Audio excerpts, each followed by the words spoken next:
What's up, everyone? My name is Pardon My Presence, and you are listening to the Pardon My Presence YouTube channel, where I address common issues from a unique point of view. It's also a place where I pardon a space for critical thought and analysis in today's society, where well-informed logical assessments are slowly becoming taboo. Well, ladies and gentlemen, 2021 has put itself on the map. It is not a slouch. It is in no way going to be any less calmer than 2020, and that's just based on what we saw this afternoon on Capitol Hill. The thrill on Capitol Hill. The thriller on Capitol Hill. Listen, I don't know what to think when it comes to politics anymore. I thought I knew politics very well, and you start to realize when you have a wild card like Donald Trump in office, who has a large platform, even though he's being blocked and censored by social media, Twitter, IG, Facebook. He still has a large platform, and he's able to incite not only violence, not only stupidity, defiance. He's able to incite people who feel like they have no voice, the entitled who are now disentitled, the once franchised who has become disenfranchised, and the people who just like to be the underdog and love a good fight. He pretty much has an ear, a direct line to those people, and he was able to incite people to storm Capitol Hill and pretty much take over Washington, D.C.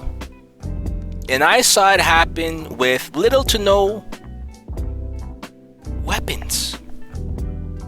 I didn't see any gunmen or any militia. I didn't see the Proud Boys with M16s and AR-14s or AR-15s rather. I didn't see any of those things. What I saw was a bunch of rowdy, entitled white folks from all generations, all walks of life,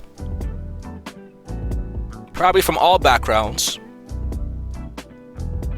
storm Capitol Hill, and they were able to take it over. I'm seeing pictures of men with their feet up, look like docks that the guy was wearing, with his feet up on one of the, I think it was Nancy Pelosi's desk. Had his feet up on the desk, all disrespectful like. Just sitting there, posing for pictures, barefaced. Barefaced. So in other words, he wants people to see that it was him. No care in the world about what type of crime they may have committed. I'm seeing another footage of a woman getting shot right in her neck. She got laid out. All white people, right? This is them inside Capitol Hill trying to break into, I guess, the main meeting area where they have votes. They were able to certify the election, the presidency, to give it to Joe Biden. And they stormed it, and they were able to accomplish something. What did they accomplish? They were able to delay the vote for certification. It's been postponed.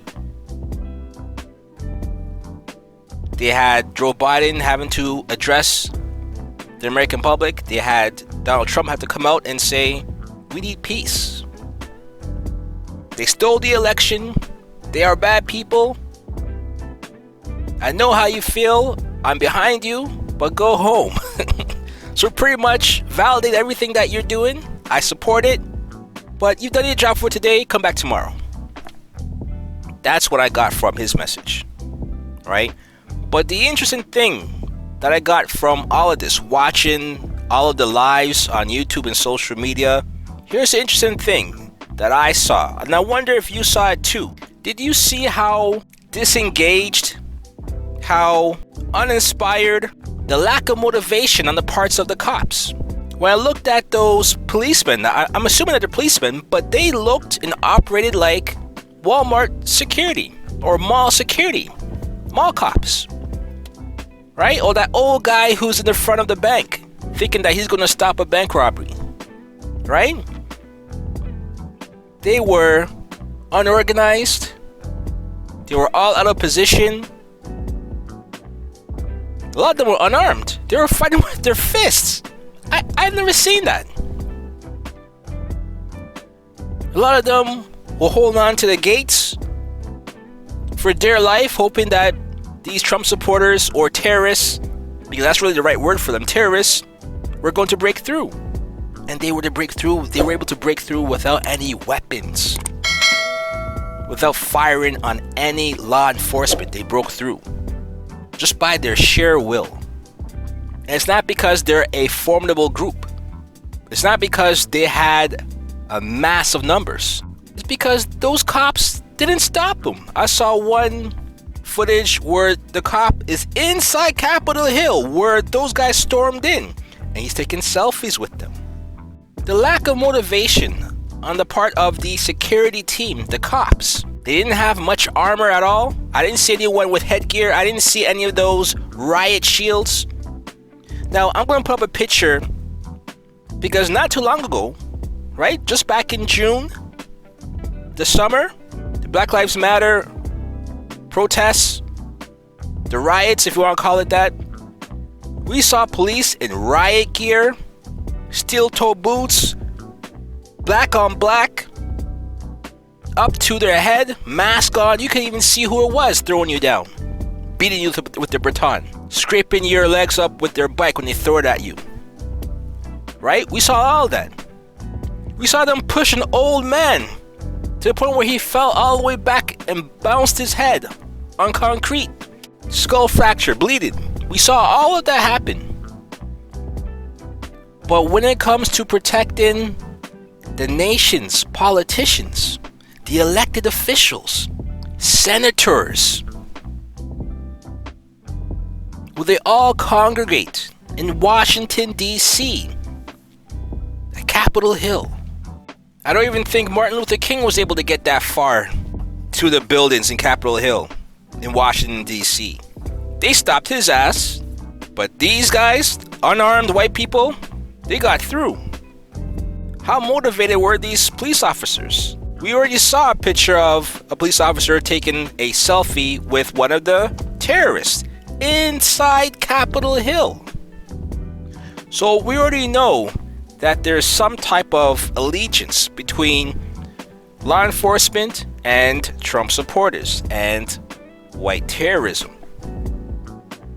Because there's no way how the leaders of the free world, the public officials, elected officials, the people who are responsible for creating law in America, how is it that they are not protected by the best security possible?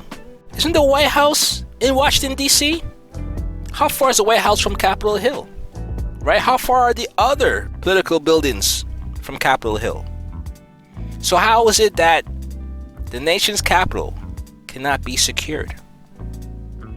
And that pretty much an unarmed resistance can break through that line of defense and get straight to the offices of Nancy Pelosi and other high-profile politicians and senators, and Speaker of the House, and Leader of the Senate, all those different positions. They're able to kick their feet up on their desk and take pictures and post on Facebook barefaced. Barefaced. So to me, looking at all of these things and looking at the sum of everything, it seems to me that this was the exact result that they wanted. They wanted to have that quote-unquote coup take place. They wanted to show Americans, they wanted to show people all across the world how vulnerable America is, how weak America is, how disorganized America is, how fractured these states really are in America. They're not really the United States of America at all anymore. So what's going to come of this? This particular moment, this day will live in infamy. January 6, 2021. I don't know what's going to come of this. Will this result in some type of civil war? The lady who got shot in the neck, she died. She died in the hospital. So is she going to be a martyr for this resistance, for these terrorists? Or are these freedom fighters? Was this the first battle of the quote-unquote revolution? Who knows? But these are interesting times. We'll see what happens next. But from what I'm seeing here, this was a shit show. And if this is any indicator as to what's to come in 2021, buckle up and get ready. You're going to be seeing a lot and probably hearing a lot from me and other people on YouTube.